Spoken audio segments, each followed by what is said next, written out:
and an independent police service for that matter. So near yet very far is the scenario facing the Deputy President-designate, Professor Kithure Kindiki, who was nominated for the second most senior or powerful seat in the country. But he is unable to occupy it due to the court orders. Now, Kindiki, like everyone else in the country, is waiting for a decision by a 3-judge bench tomorrow, Thursday, on whether the conservatory orders barring his assumption to office are lifted or extended. Grace Nganga reports. After putting up a spirited legal battle fight to stop the swearing in of Interior CS Kithure Kindiki from being sworn into office, Gachagua will on Thursday afternoon know whether he has won his first legal battle of blocking Kindiki from succeeding him. For about 2 weeks now, Kindiki has been waiting to officially occupy the coveted seat after the National Assembly approved him as President William Ruto's choice. This after the National Assembly and the Senate impeached Gachagua.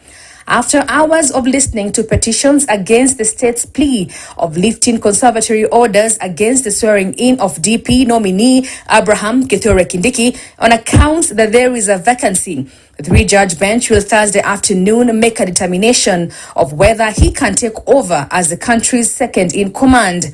In their argument, Gachagua's lawyers pleaded with the courts not to lift the order, arguing that allowing Kindiki to replace Gachagua will be rendered as an academic exercise. The President's communication to the National Assembly, we were told that the IEBC, which we now know is not properly constituted, has no commissioners, had purportedly cleared Honorable Kithure Kindiki in the night. The other culprit was the President himself. The President of the Republic of Kenya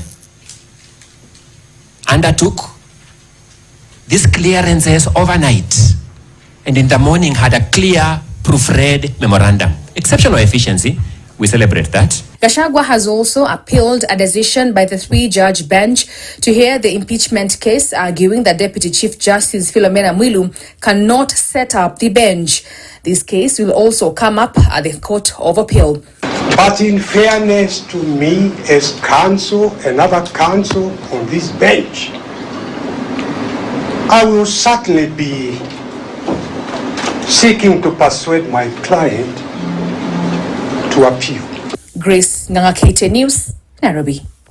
So if you're wondering where is Gachagua all this time, so the impeached Deputy President, Rigathi Gachagua, is confident the judiciary will rule fairly in this matter before them. Speaking in Limuru during the burial of his friend, Gachagua arrived at the venue with the 6 security guards in a convoy of 2 vehicles. He also appealed to the national government administration officers not to lose the fight against the war on illegal brews.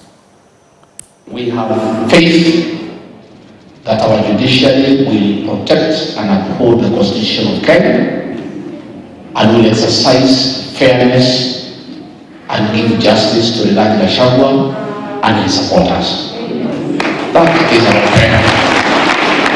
But I want to ask for peace, more so to my people in Mount Kenya region. Please remain peaceful. Love one another. Stay well with all other regions and communities. They have not wronged us. They are our friends. Kenya is bigger than all of us. And we don't have another Kenya. We only have one Kenya. And I want to say, irrespective of what will happen, the outcome of the court process, let our people remain peaceful and build our country.